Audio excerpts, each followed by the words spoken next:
The FIA did not need to uncover a secret device inside Hamilton's Ferrari for rivals to panic. The real shock is that the data may have revealed something even harder to stop. After Hamilton took sprint pole at Silverstone, Ferrari became the car every team wanted explained. The source points to a sudden Ferrari performance shock, Hamilton at the front, Antonelli saying Ferrari had gained a lot on the straights, and rival pressure for FIA answers. That is the dangerous formula. A Ferrari faster where Mercedes needed it weak. A car balanced enough for Silverstone's brutal high-speed corners. A sprint weekend with almost no time for rivals to react.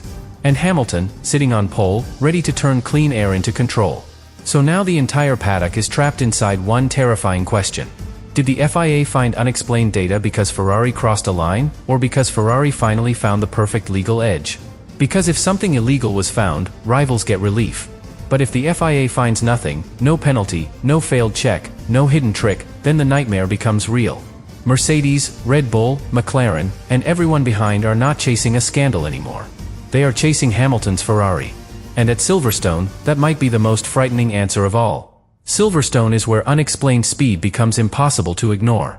At some circuits, a strange performance can be brushed aside. The track suited the car. The tires switched on at the perfect moment. The driver caught a cleaner lap. The wind helped.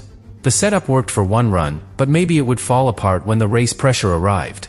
But Silverstone does not let teams hide behind easy excuses. Silverstone is too complete. It tests the car down the straights. It tests the balance through high-speed corners. It tests the tires when the load keeps building.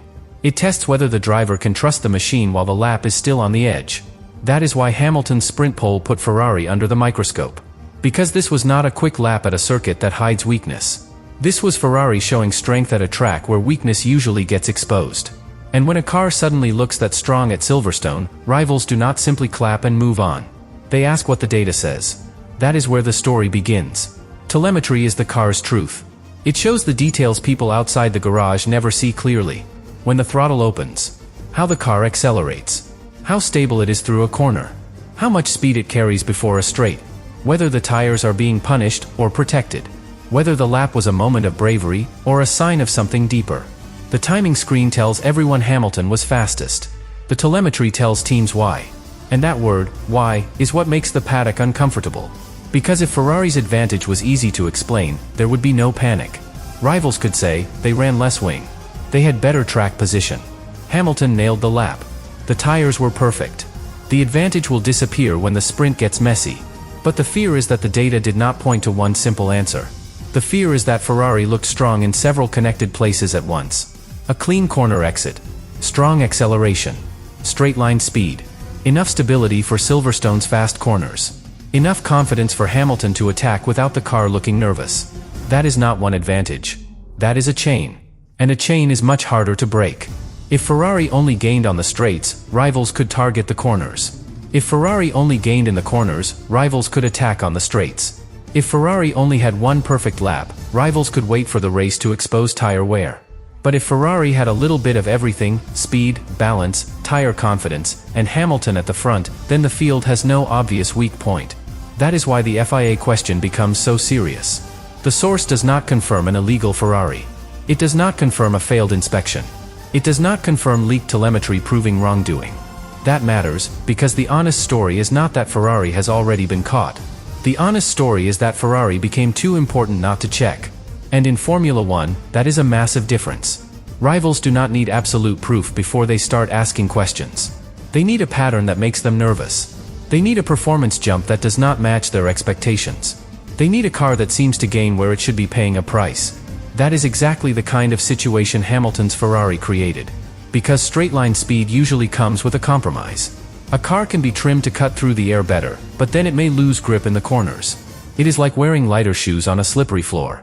You may move faster in one direction, but the moment you need grip, the weakness appears. At Silverstone, that compromise should hurt. The fast corners demand stability. If the car is too slippery, the driver loses trust. The tires slide. The exits suffer. And once the exits suffer, the straight-line speed is not enough to save the lap. So if Ferrari was strong on the straights and still stable enough for Hamilton to take sprint pole, rivals had to ask the uncomfortable question. Where was the price? That is the data they would want explained. Not a magic button. Not a secret part. The missing cost. Because Formula One is a sport of trade-offs. Gain here, lose there. Add grip, lose speed. Add speed, lose stability. Protect the tires, sacrifice attack. Attack harder, pay later. When a rival appears to gain without paying the expected price, every other team starts looking closer. That does not prove illegality. It proves fear. And fear is what sends eyes toward the FIA. The FIA is the boundary keeper. It checks whether cleverness has stayed inside the rules. It tells the paddock whether a performance advantage belongs in the race, or whether it needs deeper scrutiny. And when Ferrari's car becomes the question, rivals want that boundary checked before the sprint gets away from them. Because the timing could not be worse for everyone chasing. This was a sprint weekend. That means less time to react. Less time to experiment. Less time to change direction. Less time to turn confusion into a solution. A normal weekend gives teams room to breathe. They can study long runs. They can adjust. They can test whether a rival's speed is real or temporary. A sprint weekend is sharper. By the time the rivals fully understand the problem, Hamilton may already be using it. And that is where Ferrari's advantage becomes more than a data point. It becomes a race weapon. If Hamilton starts at the front, he gets clean air. The car can breathe better. The tires can be managed more carefully. He can choose the pace instead of reacting to traffic. And if the Ferrari has straight-line strength, he can protect himself exactly where rivals need to attack.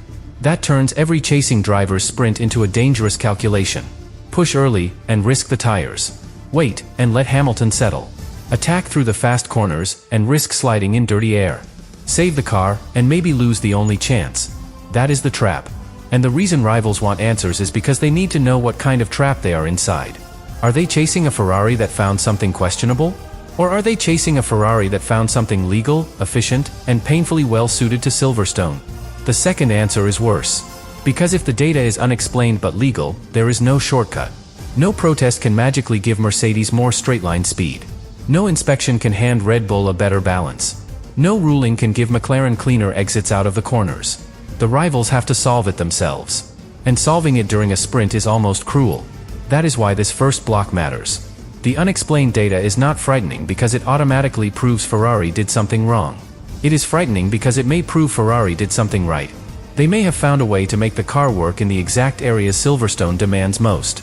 They may have given Hamilton enough straight-line protection, enough corner confidence, and enough tire stability to control the sprint from the front. And if that is true, the FIA check does not rescue the rivals. It exposes them. Because the final question is not just what Ferrari's data showed. The final question is what every rival's data failed to predict. The second layer is where the FIA check becomes more frightening for Ferrari's rivals than for Ferrari. Because once the governing body starts looking, everyone imagines the same thing. A hidden part. A failed inspection. A forbidden trick. A piece of data that proves the car crossed the line. But Formula One is often much crueler than that. Sometimes the most painful answer is not that a rival cheated. Sometimes the most painful answer is that a rival understood the problem better than you did. That is why the FIA question carries so much weight here. If the FIA checks Hamilton's Ferrari and finds a clear issue, the story becomes simple. The rivals get an explanation. The advantage becomes questionable. The paddock can breathe, because the mystery has a clear shape.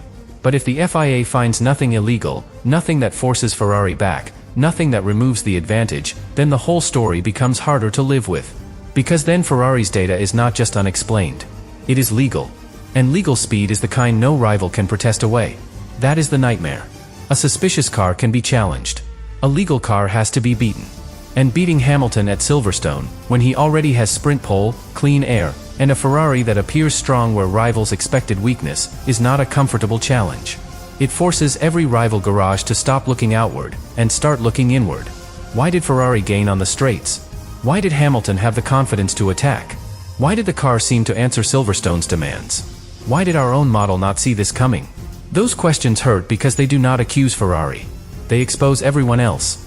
And that is where the psychological pressure begins. Before the FIA gives clarity, rivals can tell themselves there may be something unusual going on.